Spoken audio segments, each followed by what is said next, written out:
Así empezamos, ¿eh? ¿Sabes? Sí, sí, Surfeando. surfeando. Bueno, esto es un reto para mí. Es un reto el conocerte, el realmente estar delante de lo que considero una voz ¿no? actual que cohesiona, ordena la información y que busca ¿no? arrojar luz en medio de este ruido, y lo haces desde ¿no? la televisión pública, que tiene ya un punto más, ¿no? de dificultad. Sí, hombre, siempre tiene un punto más. También te voy a decir yo que me siento un poco como el cazador cazado, ¿no? O sea, no estoy acostumbrado a responder, sino más a preguntar. Me O sea, que encanta. hoy estoy en el papel contrario y entonces estoy esperando un poco como los porteros que no saben muy bien por dónde les va a venir el balón. Conocerte en profundidad yo creo que es, primero, comprender al inicio de dónde viene o sea, esa lógica que yo veo que se te mete, porque te escucho hablar. O sea, tú no eres diferente. O sea, en la tele y aquí no eres diferente.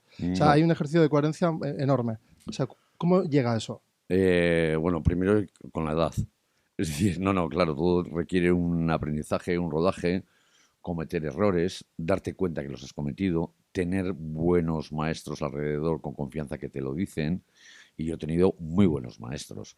Entonces me he ido dando cuenta poco a poco que es necesario reflexionar antes de... Yo, en general, yo me considero demasiado bocas a veces, ¿no? Y la gente me lo dice. Entonces, claro, de repente tengo que coger el freno de mano y decir, ¡prum! No, para, piensa. Y si te has equivocado, ningún problema. Decir, oye, me he equivocado. Nosotros hacemos todos los días 2 horas y media de programa en directo, que eso pues se lleva también riesgos de equivocarte. Bueno, pues Desgaste. desgaste, pero sobre todo eso, el riesgo de poderte equivocar. Y, a ver, errar es humano y decir, oye, me he equivocado y ya está. Y a mí, yo sospecho mucho de la gente que dice que no se equivoca o que nunca rectifica o que tiene algún problema en eso.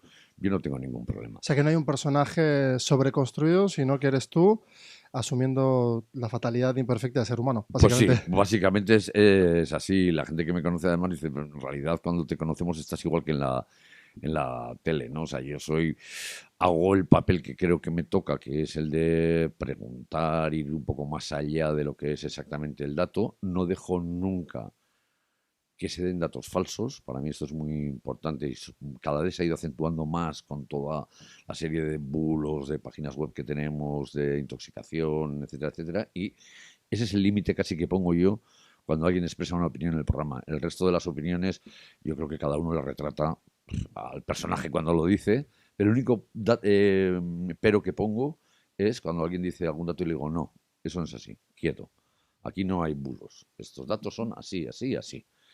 Y yo creo que eso te da cierto crédito y tenemos mucho equipo detrás además para contrastar esos datos. Aquí hay dos cosas, ¿eh? Porque claro, tienes un ejercicio de la responsabilidad ante tu profesión que te obliga, ¿no? a Mm. estar en un mismo estado de coherencia. Por otro lado, das soporte con la infraestructura que has conseguido, que no es mínima, que eso, ¿no? Me consta que confirmar datos es lo que más siempre te va a llevar hacia lo agnóstico, o incluso, ¿no? a Mm. esa imparcialidad que es casi imposible. Yo no creo mucho en la objetividad, ¿eh? Es decir, por eso digo, yo prefiero que sea mucho más honesto de decir, yo opino esto, pero entiendo perfectamente que haya gente que no opina así. Y entonces te rebate y, bueno, y a veces incluso te hace cambiar de opinión o por lo menos dejar en duda, ¿no? Sí, el dato, la verdad objetiva, esa no es discutible. Y para poder manejar bien eso hace falta tener un buen equipo de redacción. Nosotros tenemos un buen equipo de redacción que te suministran continuamente datos en la reunión que hacemos a la mañana. Pues este dato sería así, vamos a meter, y cada vez, de hecho, metemos cada vez más datos que acompañan la información para que la gente diga, oye, esto está currado. O sea, y luego a partir de ahí ya empezamos a opinar.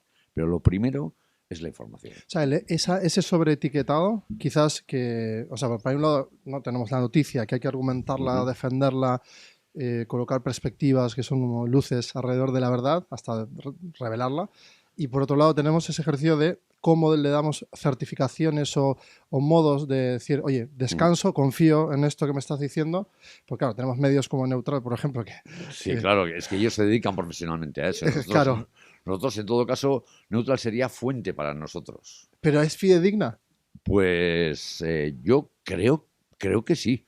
Otra cosa es que la selección de temas que ellos cogen para para chequear el hecho, pues sea, digamos, claro, tiene sesgo. Evidentemente tiene sesgo. Pero lo que comprueban Está bien comprobado. Oye, Xavi, ¿por qué no ponéis carga de sesgo 20%, carga de sesgo 35%? O sea, yo otro día estaba debatiendo con mi padre en Argentina, estábamos de debate fuerte, ¿eh?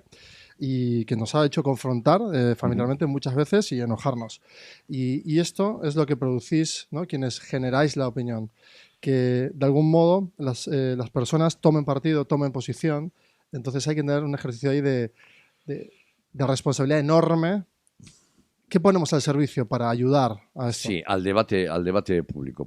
Primero, yo creo que es muy importante la selección, ¿no?, de los temas. ¿Qué temas creemos nosotros que deben estar hoy en el debate público? Esa es la primera selección. Es lo que casi más nos lleva al principio, a primera hora de la mañana, para armar el programa. No es que te venga aquí en la declaración de Menganito, no. O sea, casi hay que hacer también el campo contrario, decir, soy yo el que creo que es necesario que hablemos hoy de esto. ¿Y ese pulso dónde lo encuentras? Pues mucho puesta en común entre la gente del equipo y mucho, pues también intuición, ¿no? Es O sea, decir, que lo traes de la calle, ¿no? Del sí, pulso, de claro, las de la conversaciones. calle, es decir, no sé, decirte, las vacunas, pues es importante o no este tema. Pues por supuesto que es importante, porque tú miras alrededor y preguntas a la gente y dice, oye, es que yo me he vacunado, mi hermana tiene, mis sobrinos tienen 6 meses, o han ido rápidamente a mirar la cartilla y le digo, claro, esto ha preocupado mucho a la gente. Es un tema que tiene que estar, o sea, no podemos pasarlo así. Y luego ya está la bronca política, que es otra cosa. Pero nosotros tenemos que abordar ese tema diciendo, el dato es este, la información es esta, vamos a hablar con alguien que nos explique si hay riesgo o no, un vacunólogo, acto seguido hablamos con enfermería y decimos, oye, ¿cómo es posible que esto se cuele? En fin, tenemos que hacer ese ejercicio, más allá de la bronca política, ¿eh? Y luego ya la gente, cuando tenga los datos, ya decidirá si eso merece una reprobación del político de turno o del cargo que está allí, del responsable de quien sea. Claro, se antoja tan poliédrico todo y tan desmesuradamente poco controlable. Hay pocas cosas de blanco y negro, normalmente. Claro. Hay pocas cosas de blanco y negro. Mira, yo, por ejemplo, suelo decir que yo soy capaz de explicar por qué ganó Chávez. Estaba yo en las elecciones en las que ganó Chávez, estaba yo en Caracas. Y soy capaz de explicar por qué Maduro perdió las elecciones que él dice que no perdió. Pero por medio hay una transición dentro del mismo régimen que, colocada cada momento en su contexto, explica muy bien. Por eso es poliédrico. No es que dices, no, el chavismo es malo, el chavismo es bueno. No, pues posiblemente no es ni bueno ni malo. Yo sé explicar por qué Chávez ganó, porque dio certificación de ciudadanía a millones de personas que no existían hasta entonces para el Estado, y sé explicar por qué Maduro pierde, porque convierte ese régimen en autocrático, represor, con falta de libertades, con una satrapía general para enriquecer a los militares que son los que le apoyan, y abandona totalmente al pueblo para el que Chávez dio esa ciudadanía. Entonces, no hay chavismo bueno, chavismo malo. O sea, hay que explicarlo en cada momento. Claro, es un antropocontexto, ¿no? O sea, es decir, Claro, que te estás como atrapado en una jaula contextual y esa información no evoluciona, ¿no? Se queda y tú la recoges en otro momento, la interpretas, intentas añadir un nuevo contexto y ahí la gente ya se ha perdido, porque no va a leer los 20 libros no, o, no los va a o leer. consumir las 40 horas hasta comprender el fenómeno. No, no, no os va Israel a lo leer. Tú tienes, mismo, tú tienes que darle unas claves. O sea, claro. y por eso digo que normalmente no es blanco y negro. Y cuanto más claves demos, más abierto está el debate también. Claro. Y creo que además el debate en general contribuye a fortalecer los sistemas democráticos. En la televisión, un debate, ¿cuán real es? Pues, mira, normalmente son demasiado previsibles para mí. Es decir, yo sería capaz casi casi de hacer los tres papeles, el de Total, estaba moderador, pensando así. el, Sí, sí, el del literal. gobernante y el de la oposición. Ponte un canal de YouTube y ya está.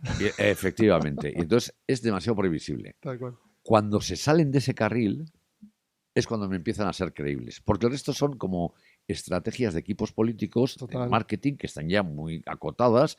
Uno sabe qué le va a decir el otro sabe qué le va a responder. Entonces, eso no sé si contribuye mucho a aclarar el debate político. Cuando, por lo que sea, que de vez en cuando pasa, muchas veces ahí el papel del moderador tiene mucha importancia. Se salen de un carril, es cuando de verdad el debate gana sentido. Yo me estoy acordando un silencio tremendo de Xavier García Ramsten moderando un debate electoral cuando Pili Zabala le interpela al representante del Partido Popular diciéndole: pero ¿me está usted diciendo que yo no soy una víctima cuando mi hermano está bajo tierra, asesinado y con cal viva? ¿Me está usted diciendo que no? Y entonces ahí hubo un silencio tremendo. Sepulcral. Y entonces Claro. el debate se salió del carril y Claro. entraron a hablar en un plano ético, pues muy importante, muy importante. Hice un podcast con Pedro Luis Uriarte. Mm. Hablamos de aquellos objetivos imposibles de alcanzar, cómo crear un nuevo estado, ¿no?, colectivo y, bueno, haciendo un poco de spoiler porque todavía no ha salido, pero sí hablar de esa falta de unión a nivel de Euskadi, por ejemplo, ¿no? De los discursos, de comprender que somos sujetos obligados de un sistema supra nuestro que hace que seamos una región muy potente, pero parece ser que hay muchas fracciones, ¿no? Y luego yo, trabajando también, ¿no?, sumergido como insider, he visto los territorios de los funcionariados de los partidos políticos y luego también de los cargos políticos. Y luego de los por debajo, ¿no?, de esos funcionarios ejecutivos y por debajo Sí. operativos. Dicho esto, lo que he visto es que tenemos un problema grave de fractura. No hay unión, hay fractura. Veo territorios todo roto, de territorios como un fractal. Me hace gracia, mira, cuando hablamos de los territorios suele ser muy habitual la disputa entre territorios, ¿no? Entre diputaciones forales, tal. Juan Ignacio Pérez Iglesias, el ahora consejero de universidades y antes rector, solía participar en las charlas y un día estábamos hablando de las fracturas entre los territorios, diferentes intereses que siendo tan pequeños, ¿cómo es posible que siendo una ciudad grande, para entendernos, Euskal Herria sería una ciudad grande, tengamos tanta fractura incluso entre nosotros, entre territorios? Y me dijo: Juan Ignacio, olvídate, los vascos solamente nos dividimos en dos, los que miramos al mar y los que no miran al mar. Y entonces dije, bueno, yo le dije, bueno, hemos reducido las fracturas solo a dos, entonces ya no andamos mal, ahora busquemos un punto de unión entre dos.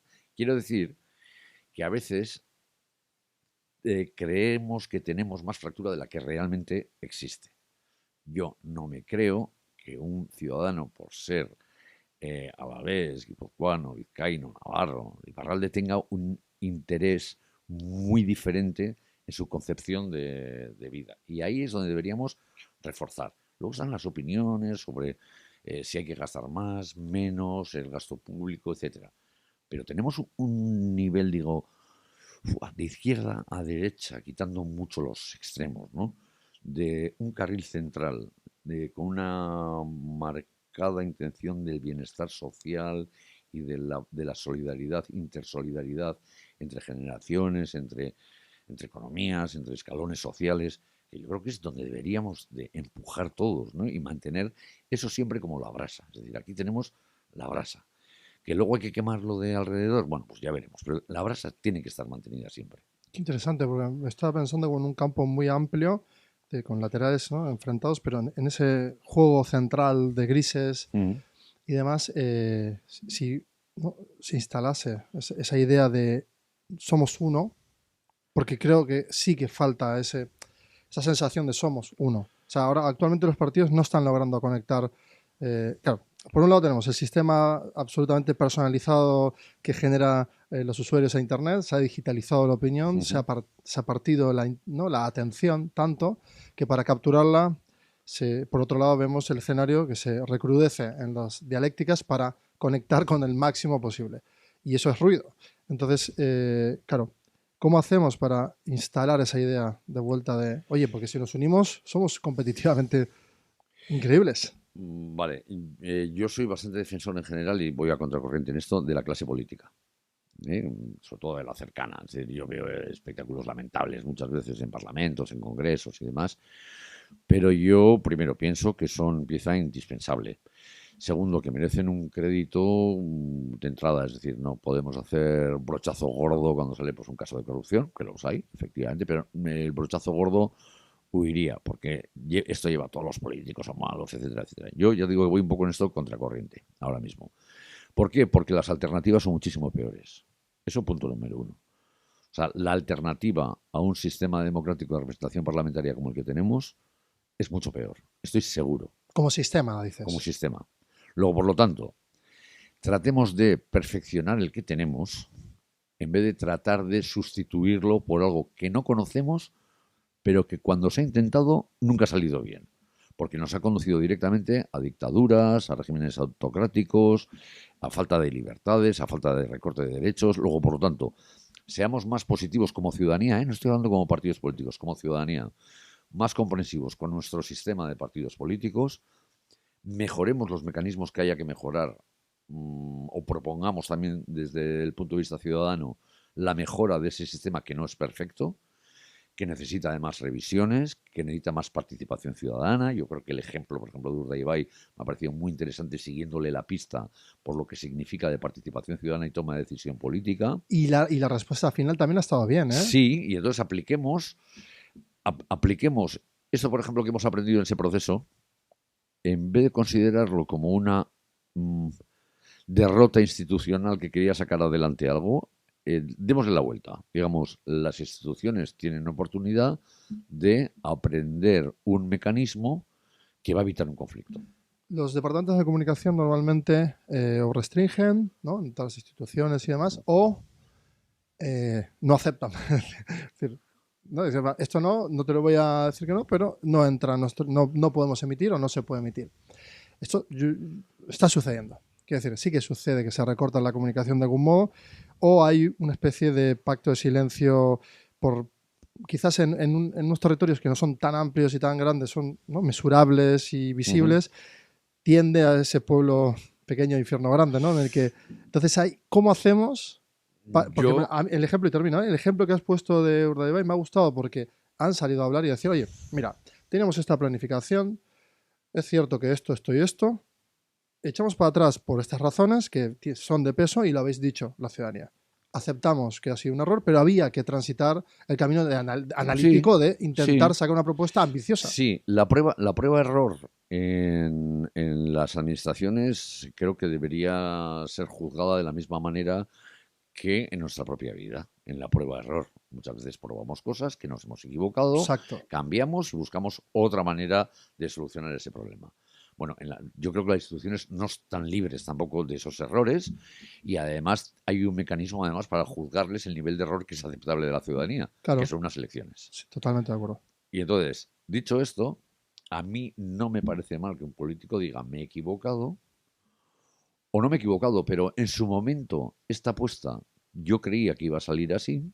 Por el camino han ido surgiendo unas dificultades que yo No no estaban veía, dimensionadas, no claro. estaban dimensionadas y de repente me he encontrado con que prácticamente esto que planteé en su momento era inviable.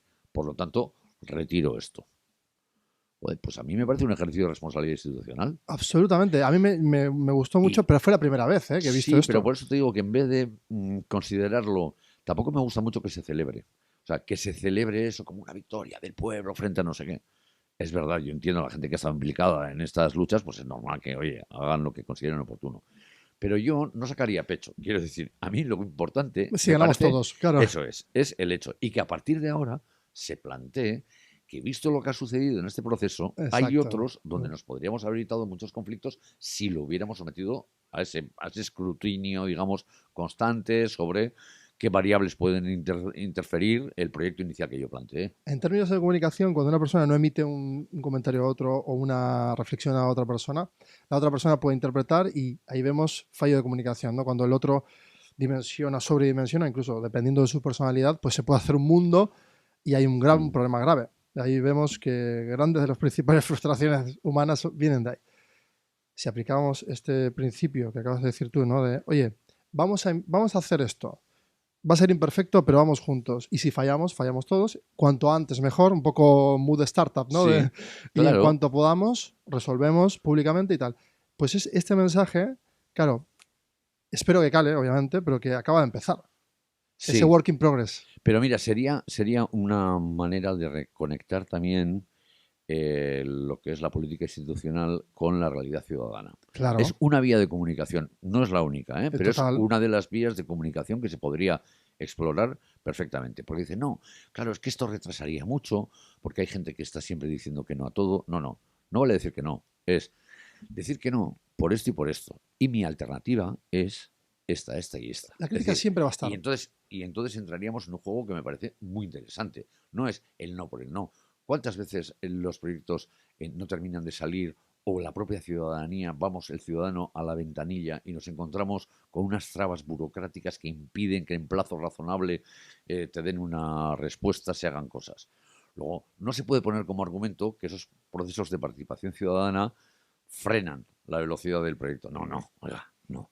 Porque frenar la velocidad del proyecto lo frena muchísimas veces la cantidad de trabas burocráticas que nos encontramos cuando vamos a cualquier administración, ¿eh? Y estoy hablando desde el ayuntamiento hasta la Unión Europea, y te cuento.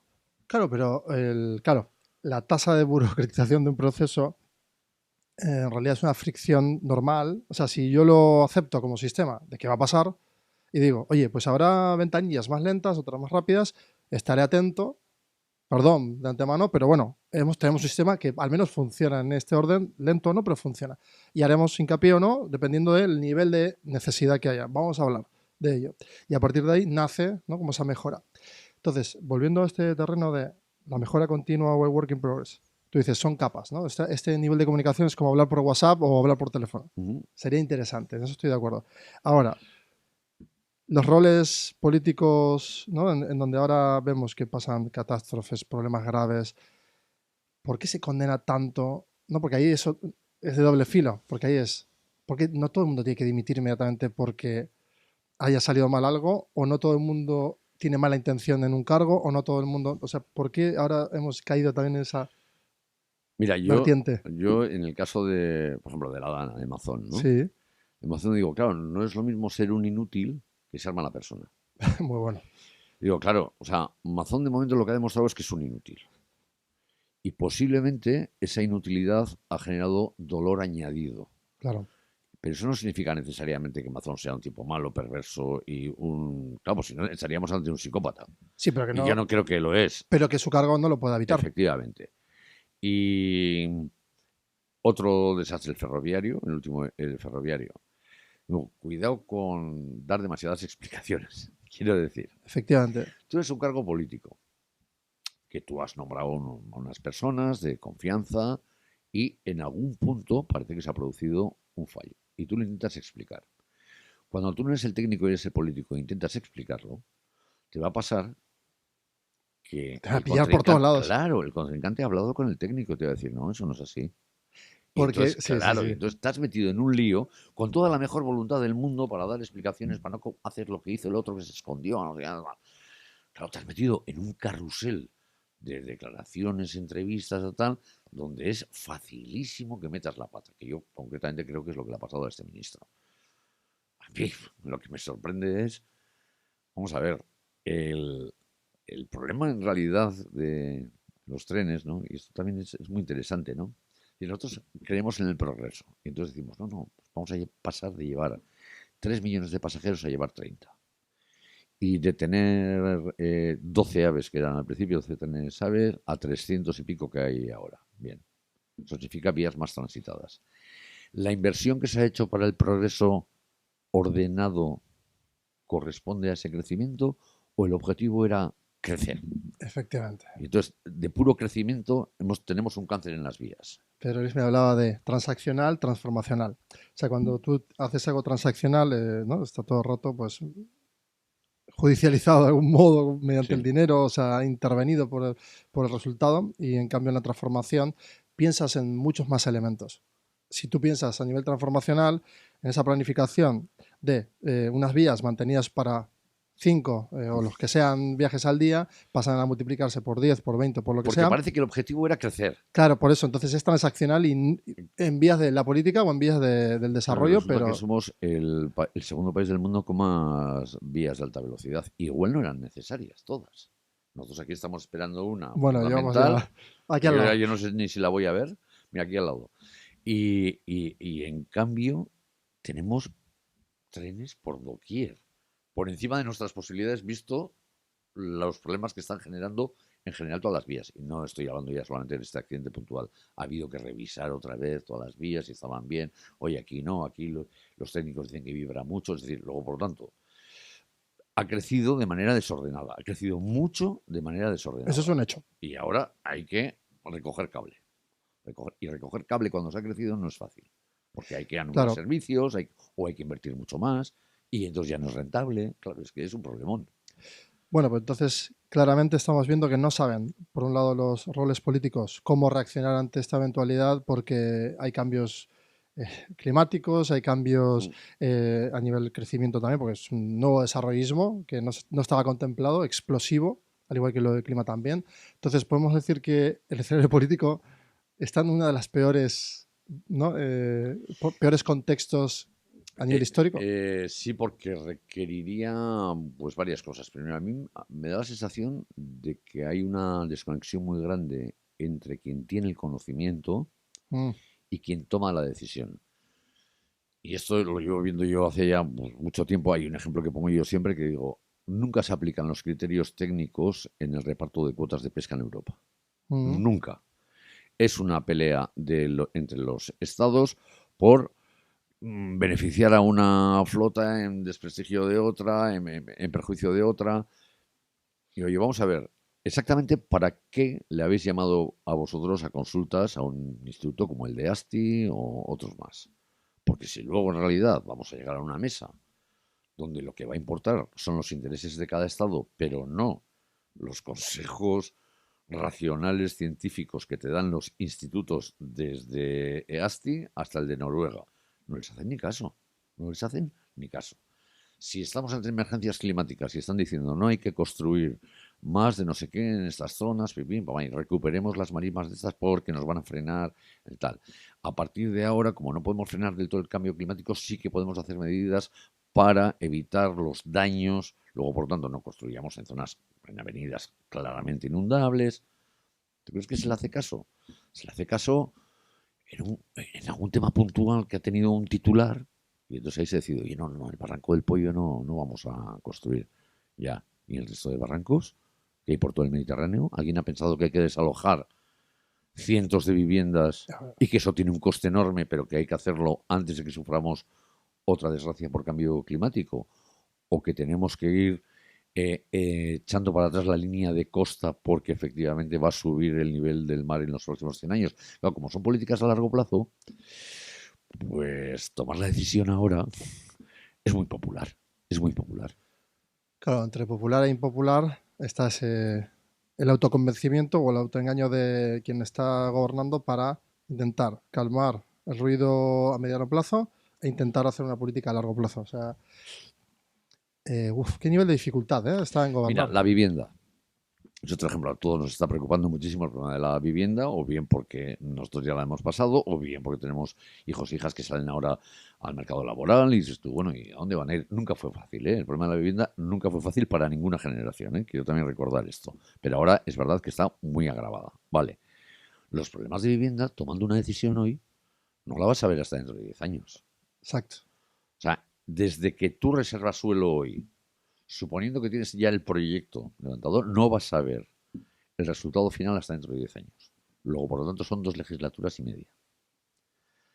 Una de dos. O hay un gran acuerdo entre todos los partidos que son susceptibles de ser alternancia. No va a estar siempre gobernando el mismo, menos en los ayuntamientos donde suele haber más cambios incluso que en el gobierno.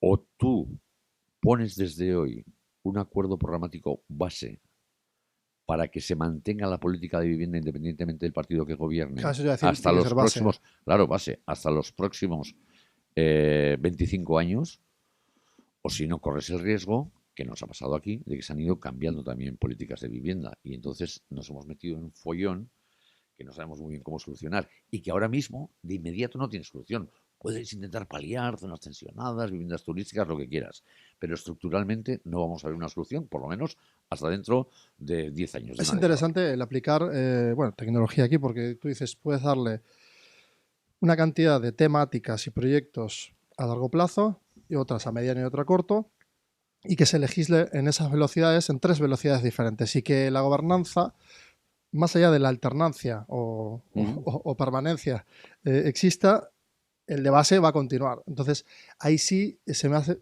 yo creo que bastante lógico el hecho de que, aunque entre o salgan estos partidos tradicionales, ¿no? Que tradicionalmente salen ganando en algunos sitios, realmente tener esa base asegurada para mínimo una generación, ¿no? Que tener como esa arquitectura. ¿Y esto es posible a nivel Bueno, legislativo? tenemos unos cuantos ejemplos. Yo no sé cómo va a terminar aquí la mesa de salud. Pero yo me acuerdo que cuando se puso en marcha, hablé con Rafael Bengoa, que fue consejero de salud del gobierno vasco de sanidad. Entonces, con Pachi López, que después ha sido asesor de políticas públicas. Bien, él ha estado asesor de el equivalente a la mesa de salud en Irlanda del Norte, Ujú. donde ha habido cambios de gobierno. Y tenían un grave problema también del sistema sanitario, muy grave, muy parecido al de aquí, con desviación hacia la privada y una competencia feroz que sacaba médicos, profesionales de lo público para llevarlos a otros sitios. Tenían un problema muy grave, muy parecido, por cierto. Dijo él, lo primero que hicieron fue pactar el Sinn Féin y el UIP, el Partido Protestante, el Partido Republicano. Pactaron. Saben que cualquiera de los dos va a estar siempre en el gobierno, uno de los dos.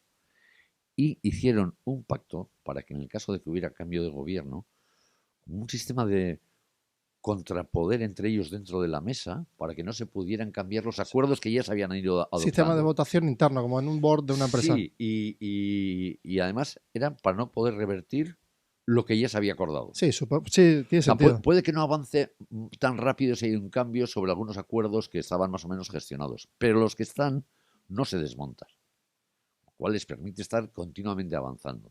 Esto fue hace ya 8 años. Bueno, vamos a ver cómo termina aquí la mesa Pasa de que eso salud. no, o sea, eso remienda algo, pero no propone lo que tú decías de las 3 velocidades. Yo creo que si en un parlamento tenemos las velocidades marcadas por proyecto y Esta sería los la larga. deadlines, Esta sería solamente estos acuerdos, solamente sirven para el largo plazo.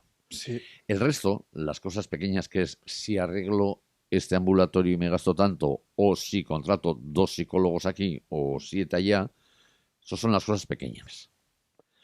O si ha habido un problema con las vacunas. Esos son los problemas puntuales, no son los estructurales. Pero los estructurales de largo plazo están todos pactados en los objetivos y en los medios en los que hay que ir aportando a través de diferentes legislaturas. ¿Cómo haces en medio de todo este ruido y todo este intento de, y digo intento por la imperfección, ¿eh? De cohesionar, ordenar la información, arrojarla en actualidad y al día siguiente volver a hacerlo una y otra vez sin desgastarte, teniendo esperanza en el mundo? ¿Cómo lo haces? Pues, a ver, desgaste sí tengo, claro. Llevo ya 11 años, Eso te iba a ya, decir 11 ya. temporadas ya en Jaque. ¿Y antes? Y tengo 60 años. Bueno, Entonces, te decir pero tu mente está en ya, otro... pero te decir que sí, sí estoy gastado, claro, estoy desgastado. Pero sigo teniendo ilusión. Es decir, para mí la información es como materia prima, no me importa que sea en la radio, que he Es estado que se muchos te ve muy años, fresco, muy... he estado Sí. en el periódico, he estado en la tele ahora, he trabajado en agencias. La materia prima, la de la información, me encanta. O sea, me encanta dar información y ver las reacciones. Me gusta mucho ver las ¿Eso te da reacciones. vida? Sí, ver Vale. las reacciones de la gente cuando tú das una información, ver cómo la recibe la gente, ver cómo la reciben los destinatarios. A veces son políticos, a veces son ciudadanos sin más, a veces son colectivos profesionales. Me interesa mucho ver la reacción, cómo reaccionan. Y si aclaran algo, se ponen nerviosos, porque claro, si tú sueltas una información y ahí se te pone nervioso, digo, uy, si solo he tocado la puntita, ya verás, seguro que aquí pasa algo más. Aquí hay fibra. Aquí hay fibra, si he tocado la piel. Digo, ¿qué ha pasado? Que de repente, ¡bang!, ha pegado un bote. Digo, pues por ahí hay que mirar. ¿Y cómo te autocontrolas mientras ejerces ese control? Cuidado. Porque tú, claro, tú controlas la reacción, pero por otro lado te tienes que autocontrolar. Procuro que no se me note mucho. Procuro que no se me note mucho porque también si no tú estás descubriendo también tu carta y a veces tienes que seguir buscando más información sobre ese mismo tema. ¿Y la velocidad de la televisión te sigue gustando o también esta velocidad como ahora tú y yo? Pues ¿Qué está pasando ahí? mira, lo que pasa es que cada vez están como más interconectados los diferentes canales de comunicación, Recién ¿no? ahora, ¿eh? Sí, sí, pero claro, yo cuando fui a la televisión a hacer el programa de En Jaque, no dejaba de ser una radio televisada. Es Claro. decir, y además el programa que he hecho durante muchísimos años. Primero en la cadena SER, después en Boulevard en Radio Euskadi, después el Euskadi Hoy en Onda Vasca. Siempre he hecho más o menos el mismo formato, que es Un formato de debates, un formato de informativos, un formato más de magazine. Y más o menos es lo mismo, solo que tienes que estar atento a la técnica, que me costó mucho acostumbrarme. Porque yo soy muy... Entonces decían, oye, ¿te puedes estar quieto? Ya, pero eso no te encorseta, porque yo te veo... Es necesario que te muevas. Para desgracia de Ya, las realizadoras y ya, los ya, realizadores, ¿no? Que te ya. dicen, oye, Xavi, estate quieto. Pero no, es más una cuestión de forma, ¿eh? O sea, es decir, el fondo, lo que es el fondo, la sustancia es la misma, ¿eh? Sí, porque lo has trabajado durante Claro, toda tu vida es la profesional. misma sustancia, es la misma Exacto. O sustancia. sea, que ese ejercicio de coherencia y repetición aparente, porque no es Mm, repetición. mm. O sea, quizás en proceso sí, pero no en información. Basado en eso de descubrir cómo el otro reacciona y piensa y ahí intentar sacar verdad. ¿Hasta dónde? Porque la verdad también puede apabullar o puede quemar. Hasta que queda al descubierto el interpelado. Es decir, yo soy muy partidario de la repregunta, siempre lo hago. De hecho, yo las entrevistas, yo preparo una cosa, pero yo llevo 4 cosas apuntadas, que va por temas que no quiero que se me pasen. Pero yo repregunto mucho. Pero yo no soy de repreguntar 7 veces. Es decir, si yo repregunto 3 y veo que te has escapado, lo dejo ahí. Digo, se nos ha escapado. ¿Por qué? Porque queda retratado el que se escapa. El que no ha contestado, el que no ha querido contestar, el que se ha alargado con evasivas, queda retratado. Es que ahí no hay. Mira, vino. Y frustrante igual, ¿eh? No, vino el ministro Óscar López a Vitoria-Gasteiz. Entonces le íbamos a hacer una entrevista y era el día que habían salido por los famosos sobres y el PSOE pagaba en metálico o no. Entonces, la primera pregunta lógica fue: oiga, ¿usted ha cobrado alguna vez en sobres? Los sobres funcionaban en el Partido Popular, los Gürtel, tal, no sé qué. Segunda pregunta. ¿Pero usted ha recibido alguna vez un sobre con dinero del Partido Socialista? ¿Sí o no? Fin. Porque está primero, no, digo, vale, pues le dije, no se lo voy a volver a preguntar por tercera vez. No ha contestado. Oye, ¿Cuál fue la pero... noticia? Que no había contestado. Ah, bueno. Claro, Interesante, ¿eh? Muy bueno. el ministro evita contestar si ha cobrado. Es decir, que todos pensamos que efectivamente había cobrado. Bueno, el exponer entonces la verdad, aún no siendo manifiesta, por omisión No, claro, también, por omisión también vale. O sea, por porque omisión llega. también vale. Muy, muy interesante, por omisión también vale, muy buena. Mm, Aún así, tiene que ser un ejercicio, ¿no?, de formato, no sé cómo decirlo. O sea, si yo voy a un medio público, de hecho, mm.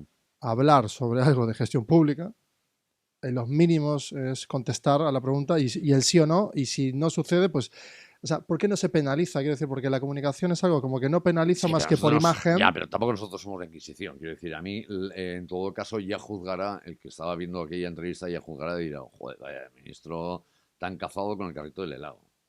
Y Ya está, punto. y punto. Y ya tomará En la el debate público va a decisión, pasar. claro, ya irá después, pero claro, yo no voy a sacar aquí el arco y la flecha y decir, toma, pum, flechazo. Joder, es que a mí me cuesta eso, porque claro, me encantaría, oye, dímelo, y si no, o sea, es que ya asumo, o le digo, yo asumo que lo que tú no estás diciendo es esto, esto y esto, por lo tanto afirmas esto, esto y esto, y que quede manifiesto. Muchas veces no hace falta ni decirlo. Y para mí, o sea, hay cosas que son implícitas, que muchas veces dicen mucho más que una respuesta explícita. Ya, pero le estás dando la Muchas más. cueva al que no es valiente o al que no se quiere enfrentar, No, para esconderse. no, estoy demostrando que se está escondiendo. Y hemos puesto la linterna donde teníamos que ponerla. Claro, pero ahí deja esa omisión, por exposición, sí deja una segunda lectura que sí es dogmática. Es decir, yo tengo una posición, digo, no, no ha contestado porque la han encerrado y ya me voy por los cerrados, ¿no? Pues, Ya, sí. No sé, ¿eh? Yo creo que, a ver, yo confío mucho también en la inteligencia de los espectadores. Es decir, los espectadores también tienen su interpretación, que no siempre tiene que ser la misma que tengo yo, ni mucho menos. Cada uno posiblemente además tenga una interpretación de lo que está viendo que es muy distinta. Está marcada por los sesgos ideológicos, que yo también los tengo, por los sesgos culturales, luego, por lo tanto, yo juego con un espectador que creo que es cómplice de ese juego general, es cómplice. Y yo creo que hay que tratarle con ese respeto. pero tú te adaptas a ese público cómplice o asumes tú que en No, esa... yo asumo que va a haber gente que le guste más, le guste menos, como pregunto yo, cómo ha respondido el ministro, cómo... Y en ese juego yo entiendo que nosotros hemos ofrecido un escaparate que cada uno va a decir, "Joder, a mí está poco iluminado por aquí". El otro va a decir, yo le hubiera puesto un poco más de rojo ahí, picantito. El otro va a decir tal. Entonces hay que jugar un poco con la complicidad también del espectador, que son espectadores, uno a uno, cada uno tiene una manera de verlo distinta. Claro, claro, que sé que yo estoy todo el rato tecnologizándolo esto, ¿no? Es decir, yo qué sé, pues le daría un mando a cada uno de los que está viendo y no te creo, te creo muy poco, absolutamente en desacuerdo y todo el rato, ¿no? Intentar ofrecer de algún modo lo más Yo creo que hay preciso. más de arte que de tecnología ahí. Muy bueno. Yo creo que hay más de arte que de tecnología. Y, por eso es muy complejo, ¿no? Porque si no, si fueran matemáticas estaría claro, pero no, no son matemáticas. ¿Cuánto de lo que haces diariamente, ¿no? ¿Crees que impacta, o sea, cuánto en porcentaje? O sea, de todo lo que sucede en esas conversaciones, lo que entre lo real que tú sabes, porque tú lo has dicho al principio, ¿no? Y no es una encerrona, es Ujú. de hecho yo jamás haría eso, jamás, honestidad intelectual.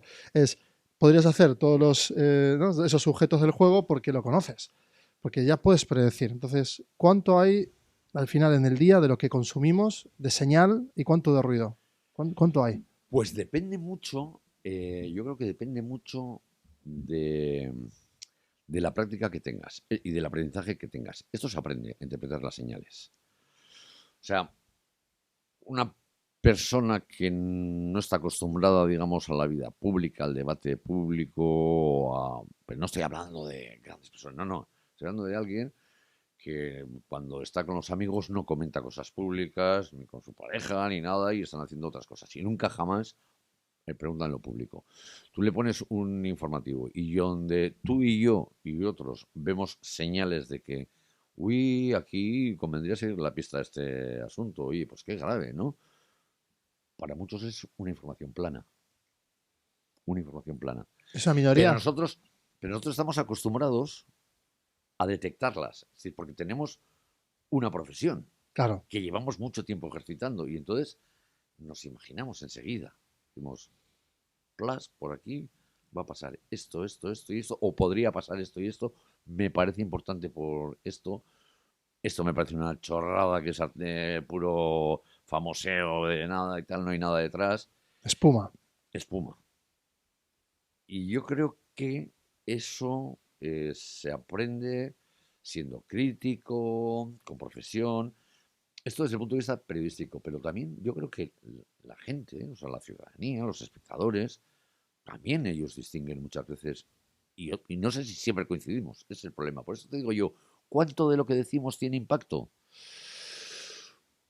Yo creo que contribuimos, no hay un porcentaje, yo creo que contribuimos a un clima, más que a un hecho concreto.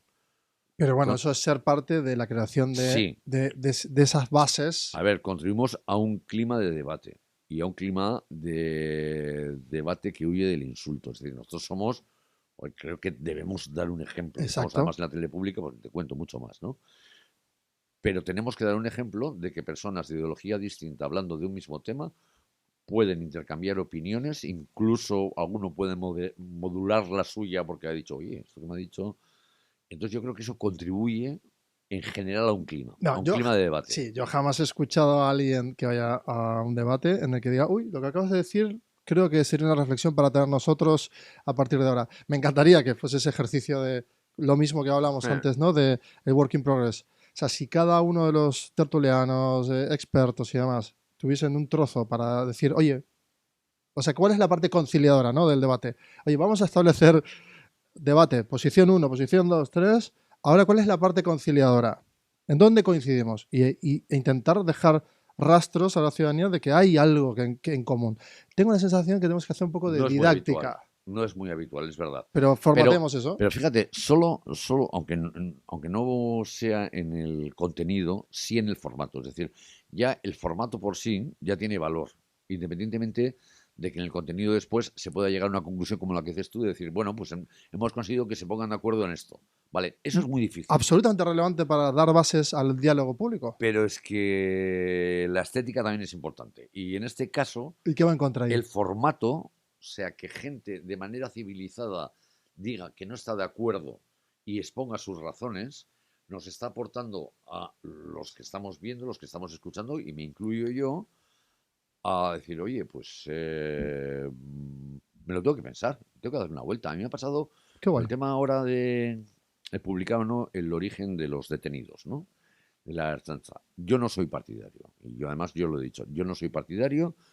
Digo, yo de hecho estuve hasta varias mañanas del gobierno vasco exactamente para que no publicáramos exactamente lo que ahora publica el gobierno vasco. O sea, es como de locos. Pero bueno, es verdad que los tiempos han cambiado. Bien, yo no estaba de acuerdo. Y entonces dijeron, ya, pero lo que pasa es que si no los publicas, me dijeron otro, tú lo que estás haciendo es dejar mucho campo a la extrema derecha y al populismo, y nosotros no podemos pecar en un buenismo, decir, no, no ocultamos datos porque esto puede generar... Y yo contrarresto y digo, a ver, entre el problema que originas sobre determinados colectivos al publicar el origen y el buenismo de que no, de decir no hay emigrantes que sean delincuentes, hombre, habrá un punto medio que creo que se podría estudiar. ¿Cuál es? Digo, pues para mí, por ejemplo, en una nota de prensa sería si tiene interés informativo que se publique el origen de esas personas. Pero es que a veces no es el origen, le digo, ¿y por qué no publican la raza? Porque a Ah, veces, digo, total. porque, claro, porque la raza a veces explica determinados hechos. O la religión.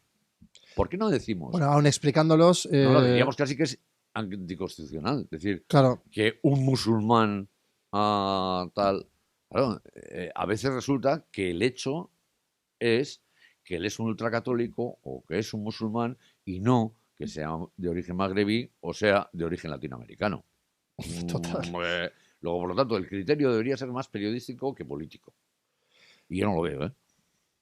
Es que, bueno, el periodismo claramente se ha politizado y es una herramienta política y no tenemos algo intermedio ahora Siempre ha mismo. sido, ¿eh? Siempre lo ha sido. O sea, tampoco nos Sí, vamos a bueno, chupar el pero dedo, ¿eh? socialmente, absolutamente, pero socialmente podríamos haber conquistado un intermedio, pero no, no ha pasado.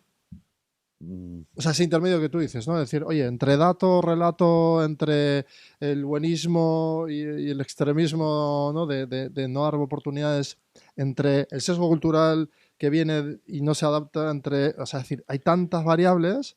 Yo siempre vuelvo a lo tecnológico o a la matemática, es decir, hay tantas variables que ¿cómo hacemos para elevar el debate con más variable sin que se vaya al sesgo? A ver, a mí la verdad es que me resulta muchas veces muy difícil discernir. O sea, yo tengo la sensación de que en comunicación nos hemos metido en una selva desordenada Exacto. donde prima pues la inmediatez, la rapidez o el beneficio económico, pero no la verdad. La verdad no es tan rentable. Claro, es que es verdad, es mucho más rentable una mentira que una verdad, normalmente. Y esto pasa en los medios de comunicación, claro. Bueno, Claro. yo Es mucho mismo, más rentable. pues mira, te digo una contradicción aquí mismo. Es decir, nosotros trabajamos con Mediatak con instituciones, con clientes que son privados. Hay porcentaje bastante equilibrado. Siempre he querido tener autonomía todo el rato y siempre veo la contradicción de, oye, que no voy a poder hablar ciertas cosas porque tengo clientes institucionales o clientes. Y no, a la autocrítica, si la hago yo en mi propia organización, ¿por qué no voy a poder hacer en todos los Claro, órdenes? claro, Si hay coherencia. claro. Si hay Sí, sí, no, coherencia. no, tiene que haber coherencia, pero quiero decir que a mí me cuesta mucho, me parece que que se ha convertido en una selva. Primero, por la proliferación de medios de comunicación, donde cuesta mucho distinguir qué es fiable y qué no. Y luego por el acceso, que yo eso me parece que además es muy democratizador y yo lo defiendo, este podcast, por Esto ejemplo, mismo. ¿no? Esto mismo, me parece que es muy democratizador y además, oye, tiene acceso a un montón de gente que lo elige libremente, tal. Pero claro, me cuesta mucho distinguir entre una panoplia de podcasts y a cuál le hago caso y a cuál no. Bueno, pero espera, lo mismo, mirando la tele, yo estoy en el Bueno, Swansea la tele lo tomándome mismo café, te miro a ti que estás en la te pasa tele, lo mismo. leo el periódico, no, porque me ha pasado, verte a ti que estás con un titular, ¿no? Que está con el subtítulo y tal, miro el periódico y a la vez estoy escuchando un podcast, literal, en el Sí. Swansea, todas las mañanas, 9 de la mañana. Y de repente digo, ¿Aquí qué está pasando?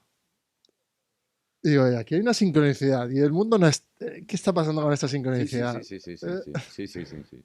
es Sí, curioso, ¿eh? sí, Entonces, jo, y además, fíjate, cuando le quitas volumen a las cosas todavía se nota mucho más. Es decir, cuando ves los exacto. titulares, eh, Involuntario esto, ¿eh? se nota mucho más. Tú cuando quitas el volumen y te quedas solamente con la parte gráfica, dices, ¿por qué has seleccionado estas imágenes y no estas otras que nosotros también las tenemos? Efectivamente. ¿Qué titular has elegido para esta noticia? Porque el titular, claro, te obliga a sintetizar mucho.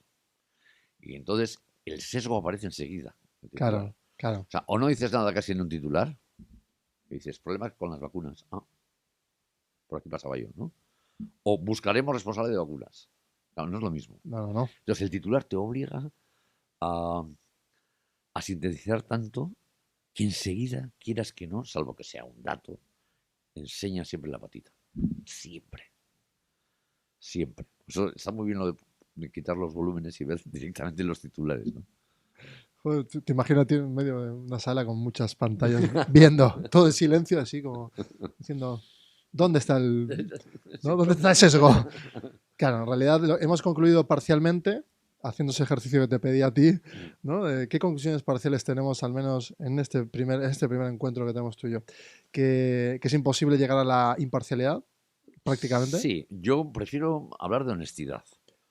Es decir, yo creo que hay que ser honesto, no hay que ser imparcial. Yo no puedo ser imparcial ante la violación de derechos humanos. No, no es lo mismo. O sea, la Tierra no es plana. Por Pues eso, yo no, no, yo no voy a discutir con un tío que la Tierra es plana o no, no. no, pero asentemos las bases en esto de que... Hay unos elementos troncales que para mí exactamente. son el respeto absoluto a los derechos humanos, por ejemplo. Y a partir de ahí me pongo a debatir con quien quiera si tiene que ser de una manera o de otra. Pero nadie que se salga de esos cauces, que esté defendiendo el asesinato del contrario, que esté vulnerando derechos fundamentales, para mí ahí no hay discusión posible. Yo no puedo ser imparcial. Yo lo que soy es honesto. Digo, mi carril es este. Y a partir de ahí considero que no debes tener voz. O no voy a debatir contigo. Puedes tener voz para que yo, efectivamente, critique o para que me expliques exactamente qué estás haciendo. Pero yo no me pidas que yo sea imparcial si tú me dices que estás dispuesto a asesinar a todos los que sean pelirrojos. Pues no, no voy a ser imparcial nunca. He visto en Instagram una publicación que hiciste tú de que, bueno, sobre una temática muy sensible, no quiero abrir ese melón ahora, pero que era, uno señalaba por ex y Sí, el otro publicaba siendo claro, ex del otro claro, lado. sí. No hace falta ni entrar en la dinámica porque, y termino la idea, es que tú hiciste de forma brillante, que me ha encantado. Ha sido como muy clarificador. ¿Cuándo alguien deja de ser ex? Y por lo tanto deja de ser reprochable Cuando que deja de sea ser ex. ex, bueno, yo ahí sí te No, lo digo. no, Cuando no, asume el... siempre vas a ser ex. Bien, puedes borrar tu pasado.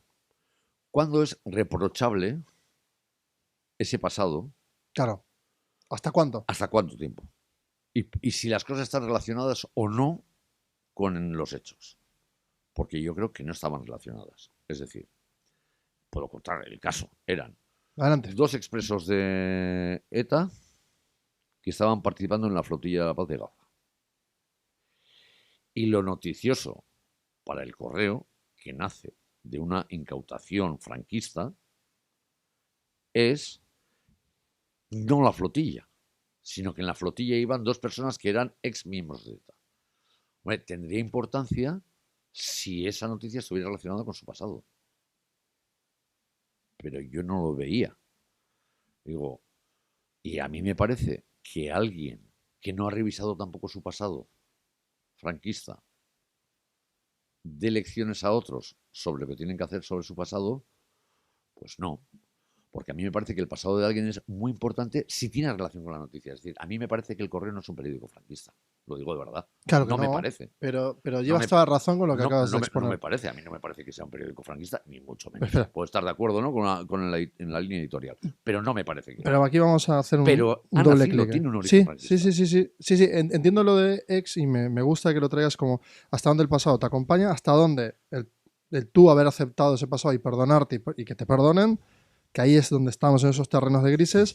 Y una vez perdonados a sí mismo, ambos ex, tiene que haber un punto de unión de decir, oye, vale, podemos resetear ya esto, vamos a sentar las bases nuevas. Por Sí. favor, dejemos ya, podemos hacer un perdón colectivo, podemos hacer un algo en el que dejar esa frustración atrás y sanar como sociedad, porque no estamos hablando de la trauma T grande Sí. que tenemos ahora mismo aquí. A ver, a mí me hubiera gustado que las cosas pues, fueran mucho más rápidas. Yo siempre he estado en contra de la violencia, he estado en contra de la violencia de ETA. Luego he repasado y digo, callé, por ejemplo, mucho por la violencia de ETA. Nos tapaba, por ejemplo, otras realidades como las de la tortura, que ahora afloran mucho más. Vale. Dicho esto, digo, a mí me hubiera gustado que las cosas hubieran evolucionado pues mucho más rápido. Claro, pero yo no soy el protagonista de eso, luego no depende de mí. Y entonces soy algo comprensivo con todas las contradicciones que tienen en general todos los que han participado de una manera u otra en la violencia. Algunos que directamente han dicho, oye, no, pues mira, estuvo muy mal lo que hice, pido perdón a las víctimas, me he reunido incluso con ellas cuando se han pedido y han querido. Hay otros que no lo hacen y hay otros que están trabajando más silenciosamente para ir, bueno, pues por lo menos acoplando un poco la sociedad.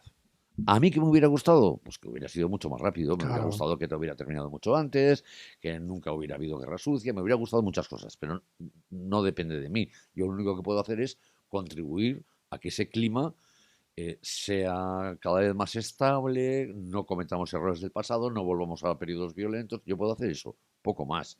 Y luego tengo la sensación de que queremos correr mucho, ¿eh? Porque fíjate en Irlanda del Norte, desde los acuerdos de Stormont, cuánto tiempo ha pasado, y ahí sí que hubo problemas después de atentados, facciones, ir auténtico, etcétera, que no hemos tenido aquí.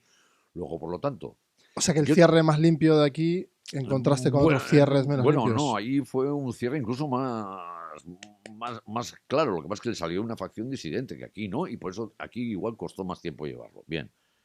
Lo que quiero decir es que a veces nosotros tenemos la sensación, la mayoría de la sociedad, que me encantaría que, claro, esto es porque no han pedido perdón, por tal. Bueno, pues porque las cosas no son tan Se habla sencillas. desde la frustración. Todo el mundo le está hablando ahora mismo con una frustración Pues enorme. yo creo que, bueno, pues en esto yo soy bastante optimista. Primero, creo que nos está yendo mejor.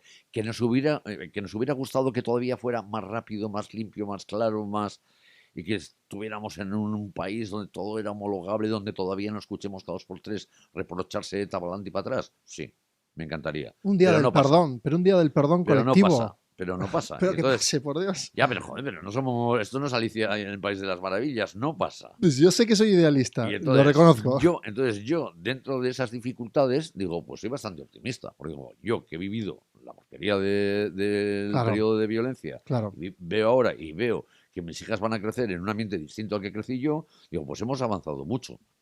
¿Que podíamos haber avanzado más? ¿Que podía haber sido todo mucho más claro? Sí. ¿Pero hemos cazado el ratón? Sí. Vale, pues ya está. Pues ya estaría. Ya estaría. Muchísimas gracias por haber estado este A rato. vosotros. He estado muy a gusto y creo que, no sé, que esta generosidad también que traes tú a esta mesa, intelectual, con temas y Muy siendo quien distinta, nunca me eres. habían hecho una entrevista así. Pero ¿En serio? sí, pero me ha gustado mucho porque hemos intercambiado mucho además opiniones. Me Bastantes. parece que también contribuye también al clima general que hablábamos. Efectivamente, pero porque yo me estoy como inundando de esa posibilidad o esa esperanza, que es como que parece ser que esa palabra como que, no sé, está muy, o sea, está dentro de arquitecturas muy sólidas y rígidas Ujú. y por el contrario, yo salí de todo ese lugar y digo, hostia, pues tenemos una oportunidad muy bonita de volver como a sentir como esa sensación, Esto es ¿no? otra gota. Otra gota. Me Que así gusta. sea, que así sea. Gracias. Es que ricasco. Eskerrik asko.